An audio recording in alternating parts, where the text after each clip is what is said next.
Recording live from the Lucky Number 7 Lounge in the basement of Dine Drink Travel World headquarters in the barren wastelands of far west Texas. This is Dine Drink Vegas, and ta-da, it's episode 14, where we break down our Vegas do's and don'ts and get you up to date on some of the news we thought was interesting going on in Vegas as we close into the end of the month of October 2023.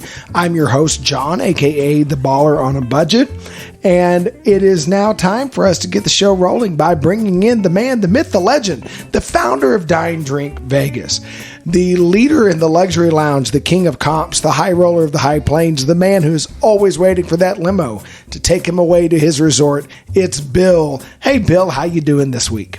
So I'm fine, John, but I'm not going to lie. I'm a little bit nervous. Why is my drink of the day green?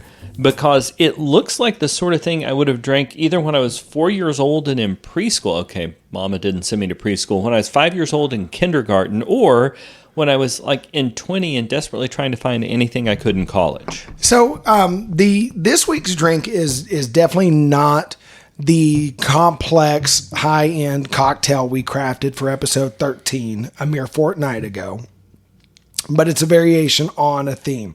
So this is a Jolly Rancher Appletini, and my inspiration as we made an apple-themed drink last week was, number one, when I was young and could not afford better alcohol, one of our favorite things to do was to put Jolly Ranchers in Zimas and then put them back in the fridge for a few hours, and they come out looking about like this. But number two, we had the conversation, I believe 2 episodes ago, about having drinks in your room. So one of the things I got to thinking about was, most of us, when we have our walking around drink in the room, it's pretty easy to do a rum and coke or Jack and Coke, that kind of thing. To do, make a mule with vodka and ginger ale that you bought at the CVS or the ABC store. But what if you wanted something a little bit different? So since we were in the apple theme, I bought some Jolly Rancher powder. Now, these little flavor powders available at most of our supermarkets across the country are designed that you mix this with a 16.9 ounce bottle of water, and boom, you have Jolly Rancher water. So I mixed the powder with 8 ounces of water to get a double strength.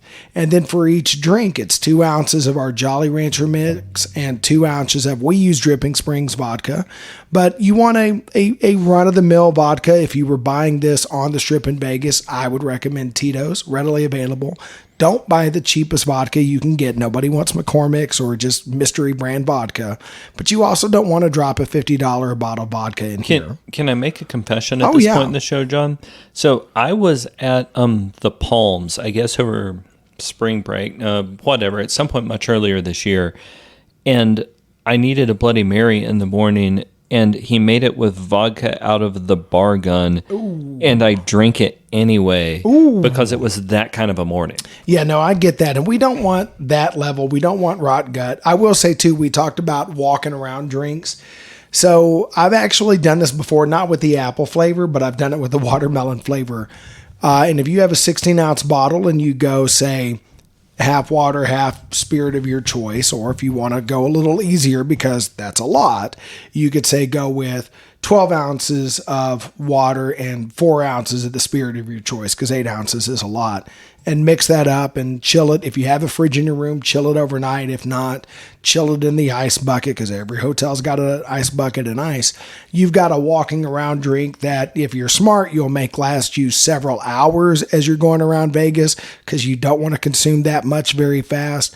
But it's a way that you can have a bespoke beverage of your choice without paying an arm and a leg at Vegas prices. So just a thought of how you could do a little hotel room mixology without spending a lot of money and get something relatively tasty. So Bill, I know this is sweeter than you like, really sweeter than I normally like, but what do you think?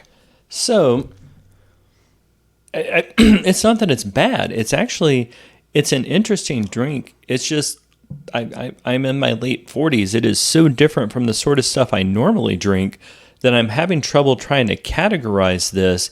And you were talking about drinking this slowly as a walking around drink in Vegas. This doesn't taste like the sort of thing that you sip. This tastes like the sort of thing that you had way too much of when you were at that one party in college that you're trying very hard to forget.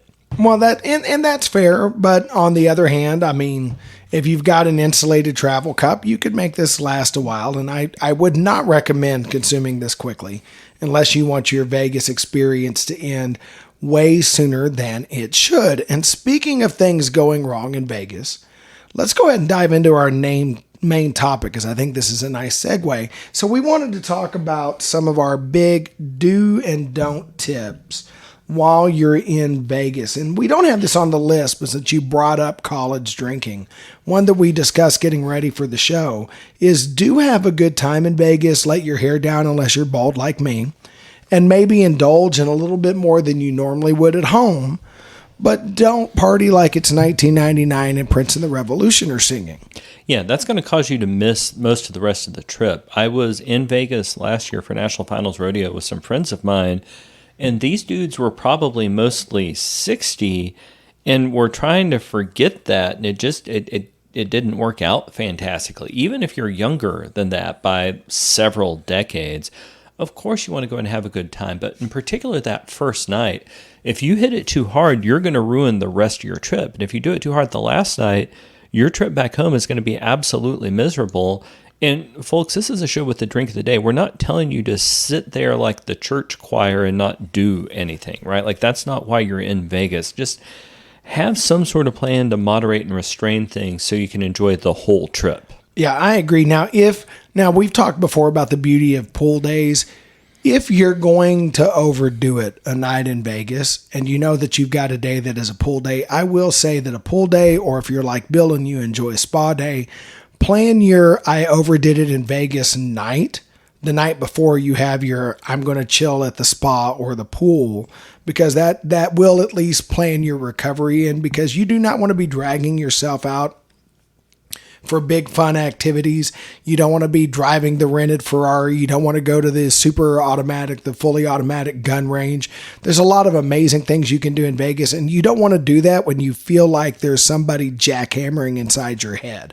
So if you are going to overdo it, plan the night for that so that the next day you've got a nice relaxing day in Vegas and not a big, exciting full itinerary day in Vegas. Absolutely. Because you're going to be in Vegas, right? You're going to be having fun.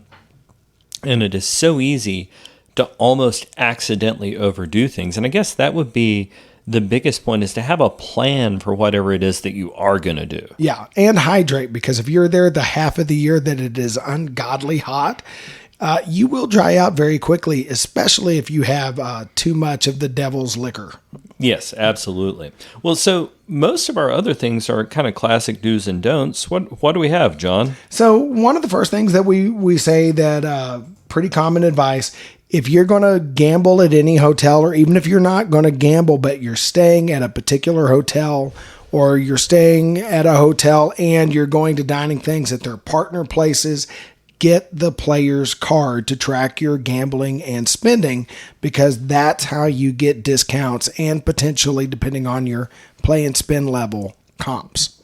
Absolutely. I think that is great advice. And I travel with some friends who don't always do that, and I don't understand it. And I will say that brings up the don't. Don't be chasing status. And I've been bad at this. I'm bad at it with airlines. I'm to a lesser extent bad at it with hotels. And I've been bad at it with Vegas loyalty programs. And they're not there for my good, right? So right. You absolutely want to track what you're doing, because they're going to figure it out anyway. It's not like there's some massive loss of privacy. You want to do it because there are some real rewards with it. But if you're chasing the rewards, you're spending more money than you need to. Because if what you want is the shiny hotel room or the free steak dinner, just go buy those things. And it's ultimately way cheaper to do that way. Yeah, absolutely. I mean, you see this a lot in some of the online forums, especially on Facebook. How much do I have to gamble to get X tier status with whatever hotel?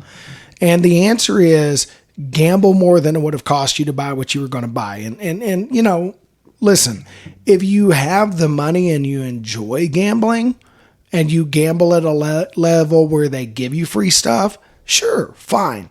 But stay within your gambling budget, and don't think that, the hotel is not a charity. The casino is not a charity. unless you are one of the rare lucky people who hits a true jackpot, this setup where they're always going to get more back out of you than they gave you for free. So just keep that in mind. Yeah, no, I think you are absolutely spot on correct. You don't, whatever. What you're hearing me stumble over is the fact that I've been so angry at myself for having chased status before, and it's not good.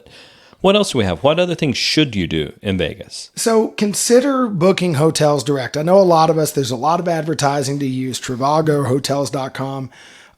You should consider booking direct, especially because, as we just said, when you book direct, then you're going to accrue points in their reward system. So there is a big reason why booking direct should honestly probably be your first choice. So you and I actually differ on this one as a matter of degree. I would say you should only book direct. And I know that you've had some success with travel packages before, but booking direct makes it so much easier to make any changes you've got to make or do anything else. Right, which leads to my don't forget to shop around. There's a lot of reasons why booking direct is usually the best idea and the best deal. Right? You're usually going to get the best rate that way. You're going to get perks that way. As you said, it's easier to deal with them that way. But do shop around, especially the bundles from the hotels. Now, those third-party sites are almost never going to be a better deal. And the inconvenience of having to call, hotels.com when you have an issue, not going to be worth it. They don't excel at customer service. But on one trip in particular, my wife and I, we had the budget to stay at Park MGM, and we had that set up. I was ready to book, but we tend to fly Southwest because it's the best thing from, the dusty hinterlands of far West Texas. It's usually the best deal and the only way to get a direct flight.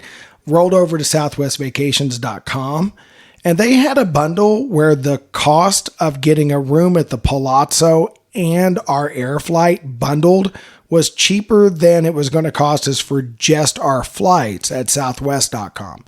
It doesn't always happen that way. You got to watch. But in that scenario, if we had to change anything in our itinerary, we were going to be dealing with Southwest Vacations as opposed to the Palazzo, and that was going to be a pain. But you know what? If I can get my tickets and my stay at the Palazzo cheaper than just my airline tickets, I'm doing that every time. So I see what you're saying. I've actually got a corollary to your rule about don't forget to shop around.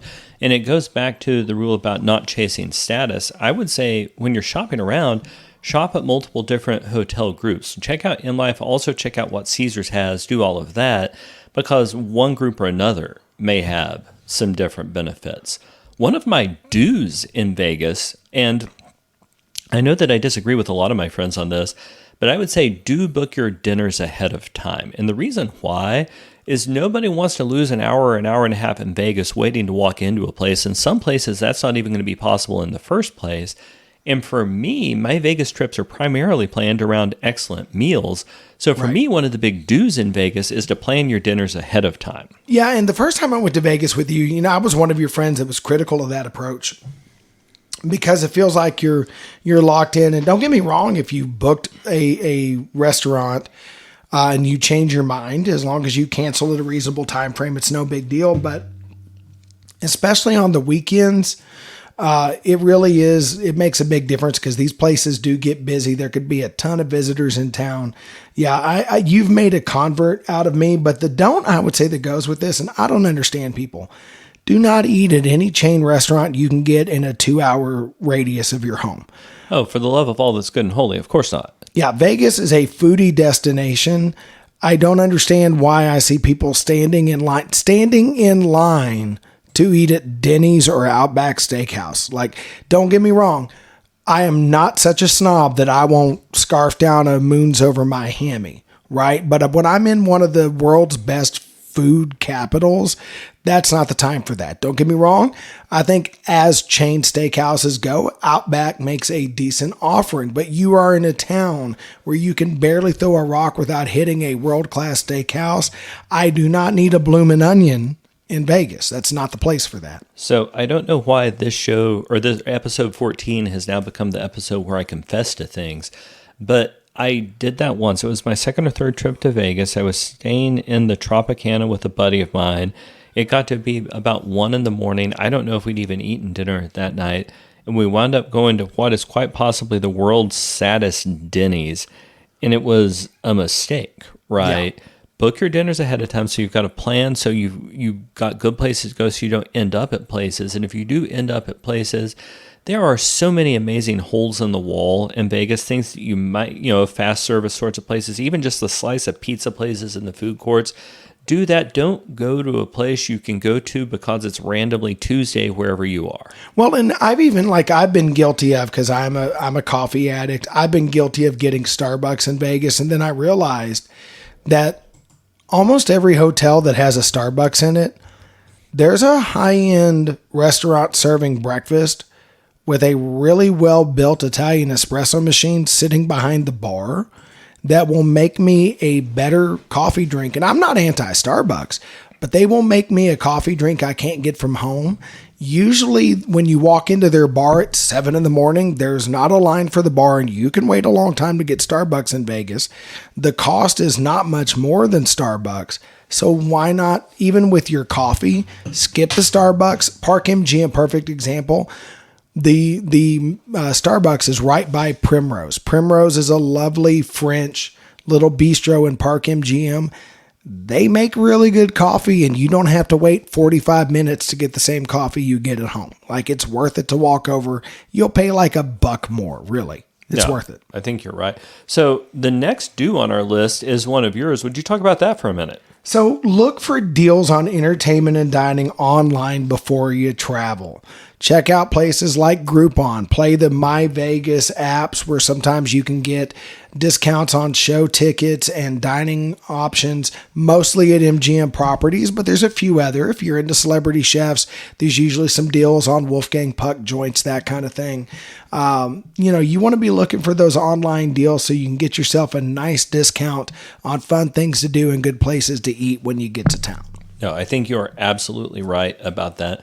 And that kind of goes to my last due, which was book your dinners ahead of time. And I will say, if the due is to look for deals online before you travel, I would say an absolute don't is to take the cards and brochures from the random street hustlers. Y'all, if you've never been to Vegas before, if you're walking up and down the strip, particularly at night, there's going to be some dude there, usually a dude, in a fluorescent colored t-shirt with cards for any number of things which constitute horrible life choices that you don't want to book on the fly. A lot of these cards are advertising exotic dancers. I've seen the cards for whatever else. Nothing good possibly comes at the end of that. Yeah, and they do have things for shows and meals too, but a lot of it is seedy adult things. And look, we've talked about this on the podcast. One of our rules when we go to Vegas, like we like to go when our wives will go with us, but when we go on a guy's trip, I'm not doing anything in Vegas that would make my wife leave me. But if you happen to be into adult entertainment, I am not here to judge you. But the quality of the entertainment you're going to get from some random fat guy named Tony standing on the corner of Harmon and the Las Vegas Strip is probably not as good as if you book something in advance. And let me tell you too, a lot of these cards, it's about sending a girl to your room. And there's two things listeners need to know. That's legal in the state, but not in Clark County. So you are opening yourself up to potential legal ramifications. You could get scammed. You could get robbed. And I've never done this. I would never do this. But my guess is the girl that shows up probably doesn't look like the girl on the card. Yeah, and also just gross. Yeah, don't do it. Just ugh, no. So let's talk about happier things and things which you should do. And this one is off of my list, and ultimately it's your fault that I think this way now because I didn't used to think this way. But I would say do try both downtown and the Strip. And if you're only going to make one trip ever, that means you probably make a side trip at some point. But if you're going to make 2, 3, 4 trips to Vegas, make one focused on downtown and one focused on the Strip because you're probably going to like one area better than the other. Like, I like the Strip better than I like downtown, but I also like downtown and I don't want the same trip every time. And you can't really know which area you prefer for whatever reasons make you happy, right? You can't really know which area you prefer until you've tried them both. Yeah, and I do think, too, a lot of people will take an Uber downtown one night when they're staying on the Strip for 3 or 4 nights, and they'll decide that walking the Fremont Street experience at 10 o'clock at night, that is what it is. That is the big thing that draws people down there. But downtown is fascinating during the day. The restaurant scene is very different downtown, but it's also very good. There is entertainment downtown. The mob museum's downtown. There is stuff to do during the day. And some of my favorite bars are actually downtown. A couple of my favorite steakhouses are downtown. Yeah, it's just a different vibe. And I'm with, I'm the opposite of you. I'm the other side of the coin. I think push come to shove, I prefer downtown, but that I don't always want downtown. After 2 or 3 downtown trips, I want to go to the Strip. And I think you tend to be the other way around, but each has their values. And I would add too, we haven't done a lot. Neither of us have done much off the Strip, but there are some things off Strip that intrigue me. And vary the game a little bit. Absolutely. So if the do is to try both downtown and the Strip, my don't is don't fall in love with one hotel until you've seen several. And here's what I mean. My first trip to Vegas was with my sister and her then husband who passed a couple of months ago. We went to the Stratosphere, and it was at that point, we're talking like January 2005. At that point, it looked to me seedy and unhappy, and I almost decided it was horrible. And I haven't given the North Strip a fair shot since then. As a result, at a trip not very long after that, I stayed at the Bellagio, and I absolutely loved it. And I spent way too much time at the Bellagio as a result of that. And it's not that the Bellagio wasn't fantastic. I think, on balance, it's probably still my favorite place in Vegas. It's that there are so many other fantastic places with something to offer.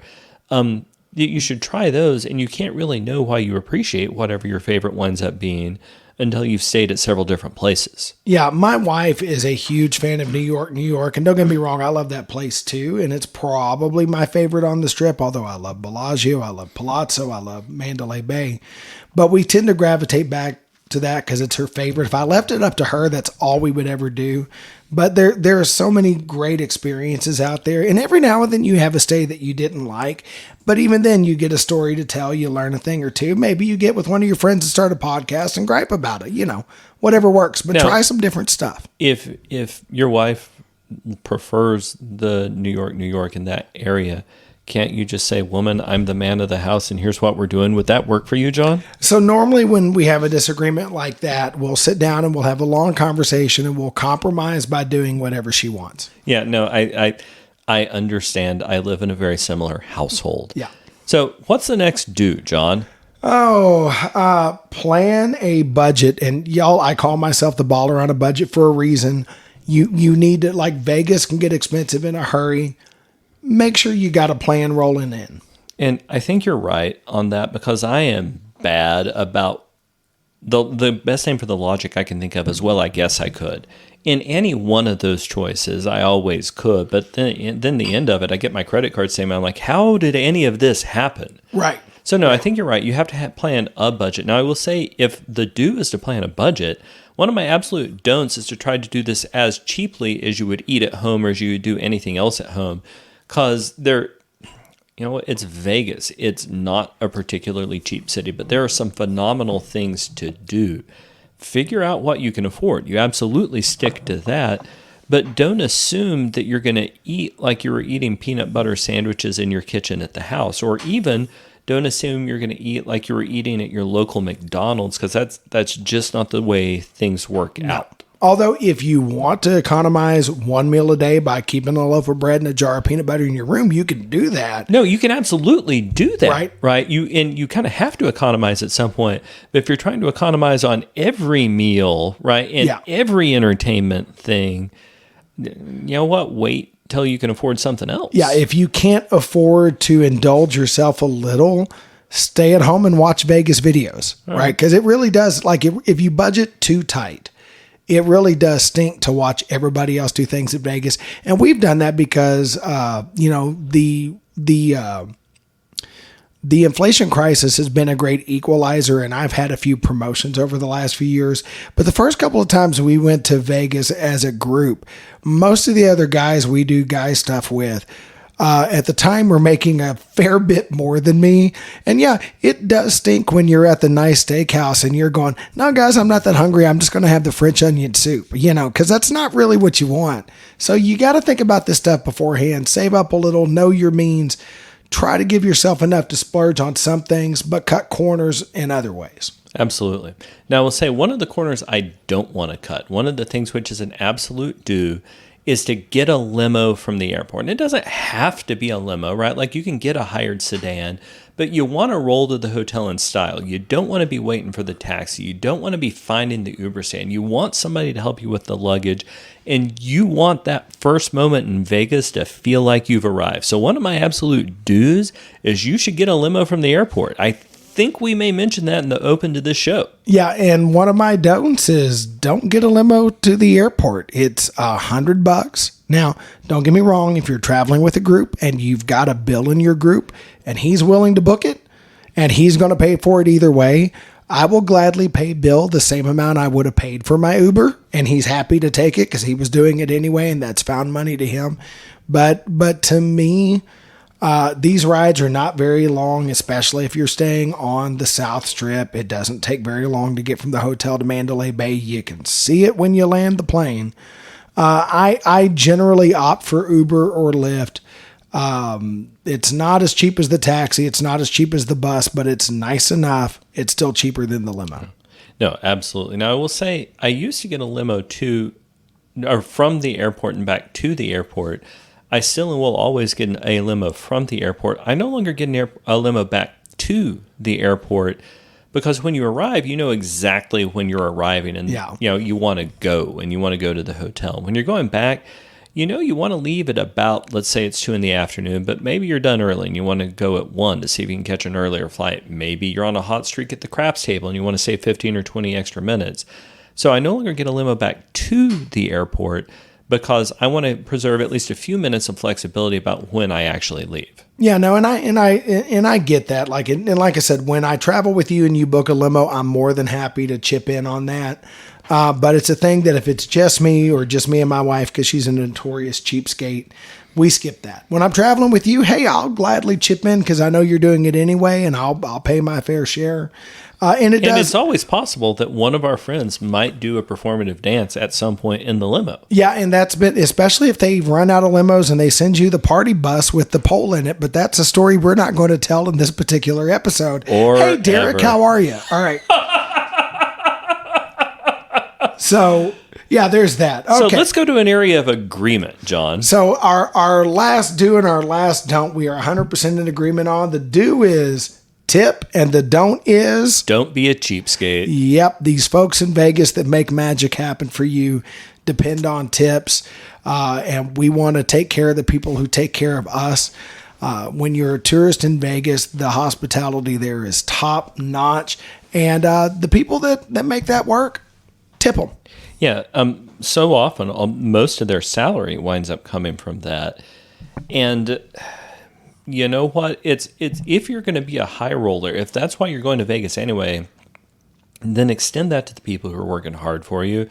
And even if you're trying to have a less expensive experience, cool, because I've done that a whole lot of trips, particularly my earlier trips to Vegas. Still, if people are helping you out, treat them right. One of the things I try to do in particular is I always leave a tip for my housekeeper. And for years and years, if I was in a standard hotel room, that was about $5. I've let it go up to about 10. More than that if I'm in a suite or if I've made a particular mess or something like that. But these people are badly underpaid. They work hard, and you know what? I want to show them that I appreciate what they're doing.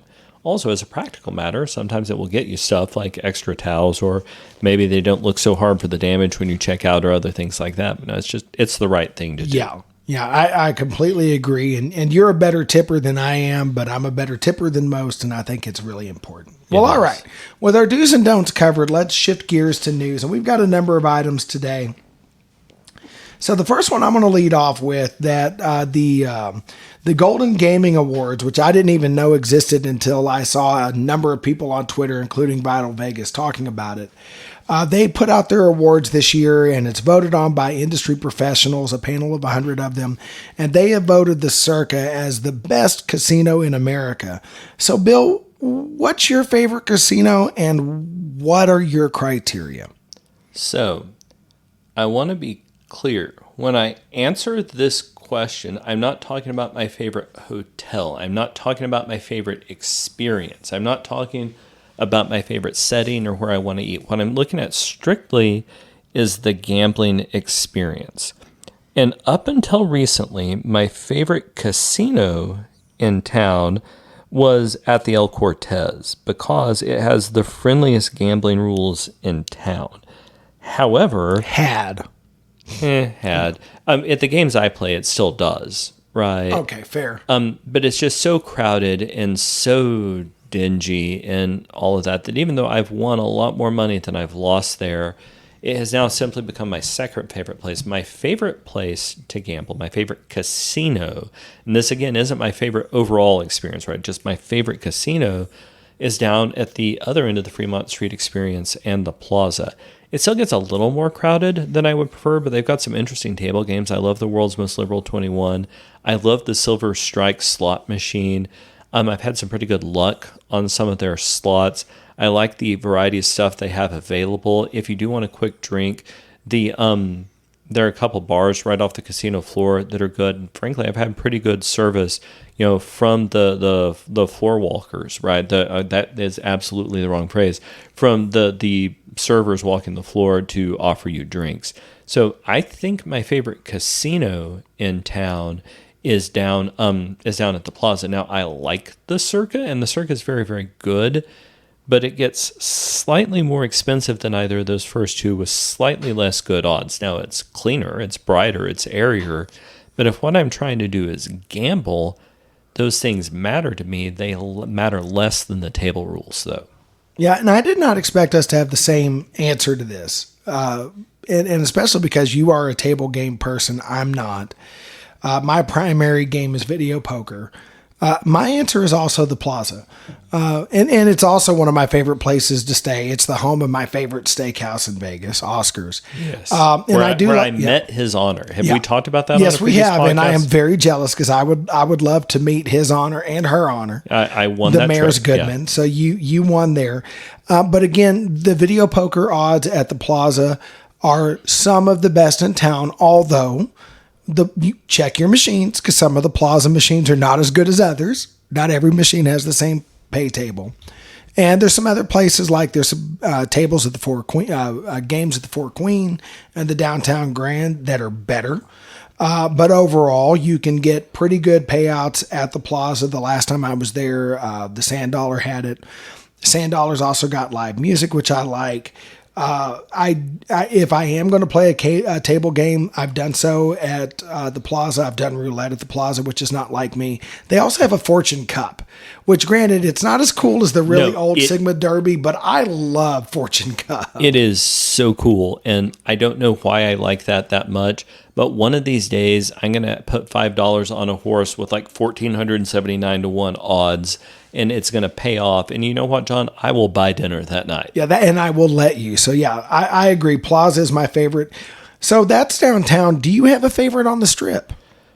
So if, again, I'm answering specifically the question about favorite casino and not favorite overall hotel, but my favorite overall casino on the Strip is quite clearly Treasure Island, and it's not particularly close.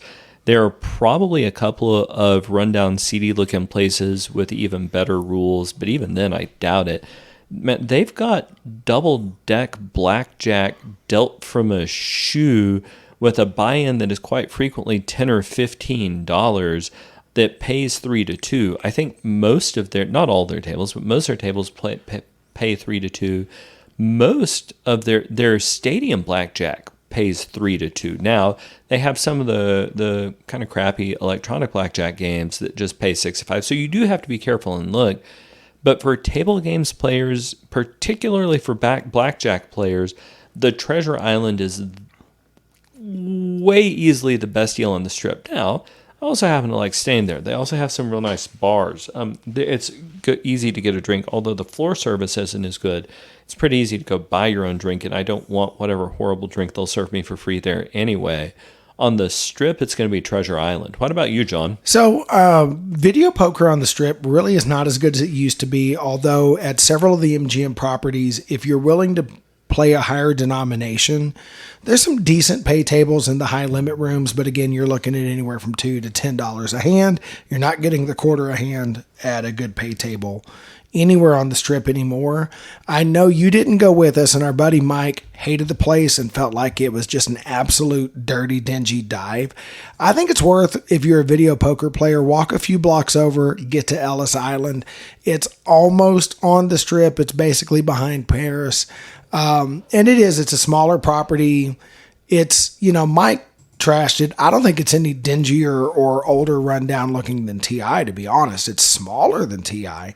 I would never in a million years stay at that hotel. It does not really appeal to me. I'm sure it's fine. It's adequate, but you go to Vegas for world-class places to stay. But if I'm on or near the Strip and I really want to have a serious video poker session, yeah, I'm making the walk over to Ellis Island.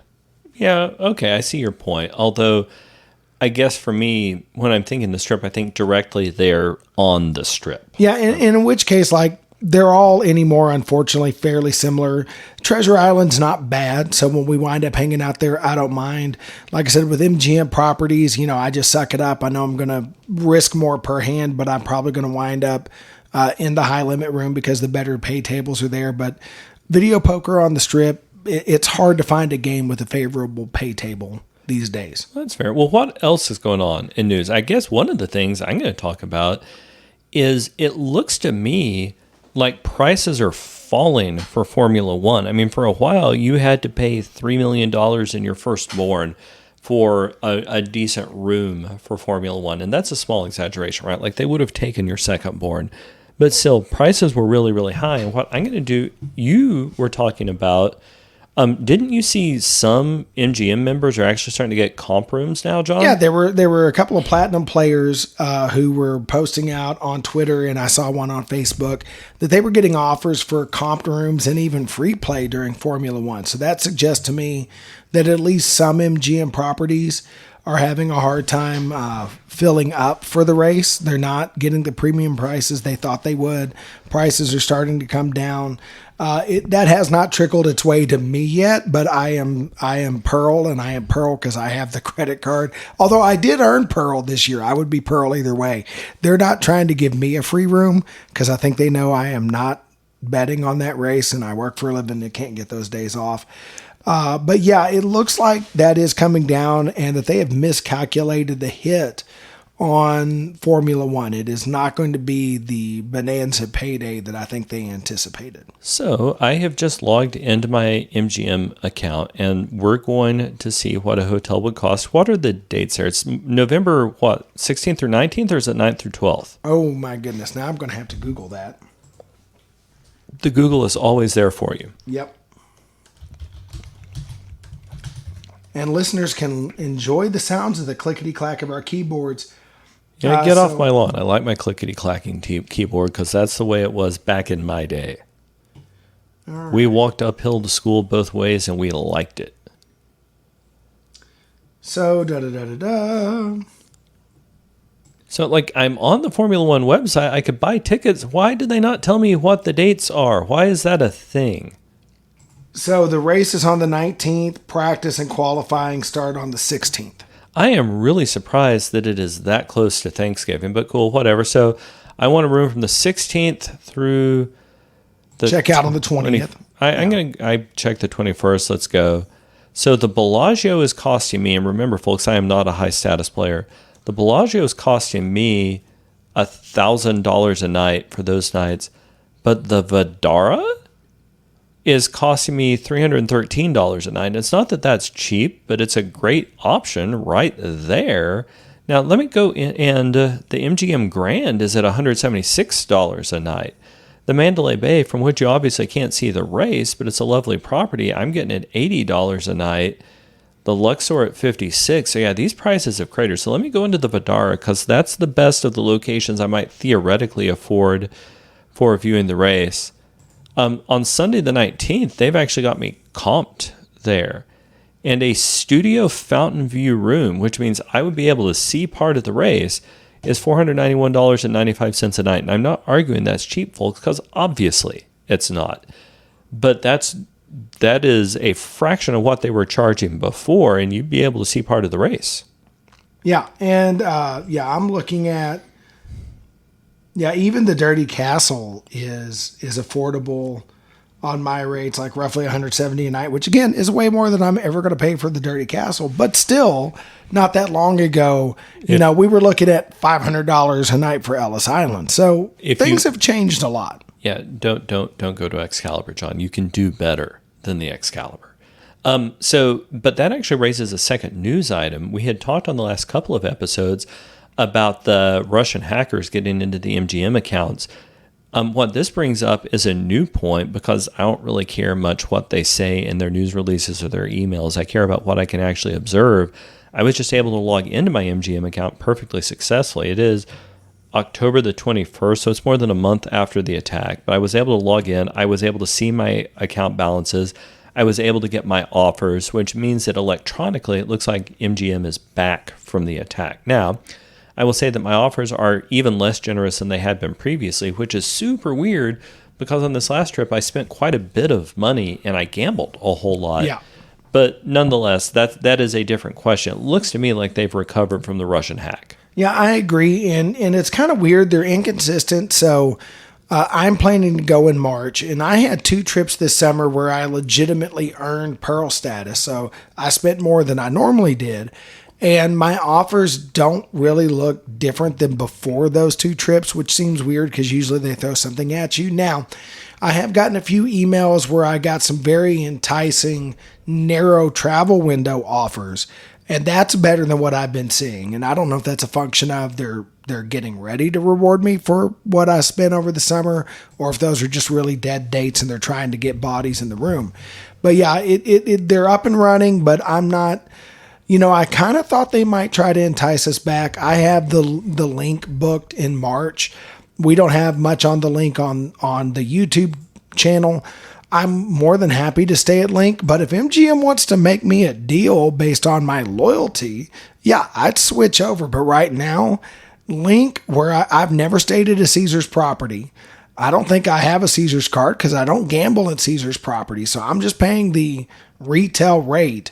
It's cheaper for me to stay at the Link than to stay anywhere in the MGM ecosystem, even with my Pearl status and my history. It seems weird. That seems incredibly weird to me. But if MGM is getting less generous, that probably means we should follow our own advice and not be that linked into any one rewards program anyway. Yep. So what did you see on the video footage you looked at of the Fontainebleau or the Fontainebleau or what? However, no, they're going to say Fontainebleau. They're just gonna white people this up. All right, so cool. Don't worry about it. So the Fontainebleau, it was very shaky. There was leaked footage. Several people had it all over Twitter. Jacob's Life in Vegas, Scott over at Vital Vegas, the usual suspects. Not us, because we don't break news. We're just 2 fat guys in West Texas. Very shaky video footage. I expected the Blair Witch to pop out, but looks to be a beautiful, brightly lit. I love the white and blue color scheme. It looks like a fun place. Just based on the decor, I'm not expecting good gambling odds. Definitely seems like they're setting themselves up to try to win over some Resorts World customers. And we know Resorts World has had their issues on the business end. Although I love staying at Resorts World. I want to walk through, like, I'm intrigued with this property. I want to walk through it. If I could find a room in my price range, I want to stay at it. There was nothing that just screamed, oh God, I absolutely have to go there. That's my next trip. But it's got my attention. Well, to me, I think the bigger issue is that makes the north end of the Strip a live option, because between that and the Fontainebleau, and I guess you could go as far down as the Wynn, you've got several really nice options. I stayed at the Sahara, and I've got some reviews of it on the YouTube channel, but the Sahara is not a luxury property, but it's a great place to stay. And I think that once you get the Fontainebleau open up on the north end of the Strip, you've got enough of a center of gravity that you can start to get some of the cross traffic that makes it profitable for folks, and more to the point, makes it a place that I'd want to walk, at least here in pleasant weather. Yeah, that's one of the nice things about staying in Vegas on the Strip or downtown versus some of the off-strip places, and we're about to talk about one of those, is that you don't just get the amenities and run of your property. You can go check out all the neighboring stuff. And I like that. So the idea that we're going to have multiple things on that end of the Strip, I've been wanting to do a North Strip trip for a while now. It just hasn't clicked for our group. You've stayed up there a couple of times. I haven't, but for a guy's trip, or if we can get our wives to travel with us, I really want to check out the North End and see what it has to offer. I'm absolutely with you. Now, you watched a video of the grand opening of someplace off strip. What'd you see there? So the Silverton Lodge, Travel Ruby did that. So I think they are a standalone, so I don't think you're in any other ecosystem for rewards and points. It's kind of got a mountain ski lodge theme. Really pretty place. Ruby's videos are always great, so everything looked good. It's one of those things that you're not in walking distance to anything else. I think it may be on Las Vegas Boulevard, but y'all, that ain't the Strip when you're that far down, right? There's nothing else really walkable. I don't know that there was enough there. Like, I want to try some off-strip places. I feel like I would need a 4-night trip where I'm like 2 nights there and 2 nights at Red Rock or something like that. I don't think I would want to spend 3 nights there. It was interesting, but it just didn't really, catch my attention. No, that's fair. So one other news item that I've seen as we start to draw to a close, or at least closer to a close, we've been talking on this podcast for a while about the Oakland A's moving to Las Vegas. But according to the Las Vegas Sun and a couple of other sources, there's a teachers group called Schools Over Stadiums suing to stop the construction of a baseball stadium for the A's. And I don't know that they'll be successful. I don't pretend to understand the legal issues involved in terms of who should or should not win. Y'all, we don't comment on this show on the shoulds or should nots of complex political choices. What I will say is, in terms of the business perspective, I remain shocked that the A's are this bad at business with not having some of this stuff locked down. And while I still expect them to move to Las Vegas, it's still not a done deal, and that absolutely shocks me. I think it's fair to say that they are as good at business as they've been at baseball the last few years, which is not. Which has not been good. So, John, you've got one last news story on our run sheet. What's going on with the people who work hard to bring us a Vegas experience? So the last thing is there have been rumors going around about a strike. Looks like a culinary worker strike has been averted. That's been reported on several outlets. So yay, the workers are going to get paid, and yay, the good food and drinks will keep rolling in our favorite city. And I am wildly in favor of that. So with that brings episode 14 to an end. So as people sign out from us, Bill, where can they find more content from Dine Drink Vegas? You can find us on Dine Drink Vegas on Twitter, on Instagram, and on Facebook. And also, we would appreciate it if you would check out the Dine Drink Vegas YouTube channel. And if you're listening to us on YouTube, this podcast is on a different channel than the main Dine Drink Vegas channel. Also, if you enjoyed this podcast, please share it with somebody, anybody. We don't care who. Just tell somebody who likes Vegas that we're out here. Please remember, if you're on any of these platforms, leave us comments, commentary, tell us what we got, tell us what we got wrong, what we got right, interact with us, and above all else, listen to us next time. Until then, happy travels.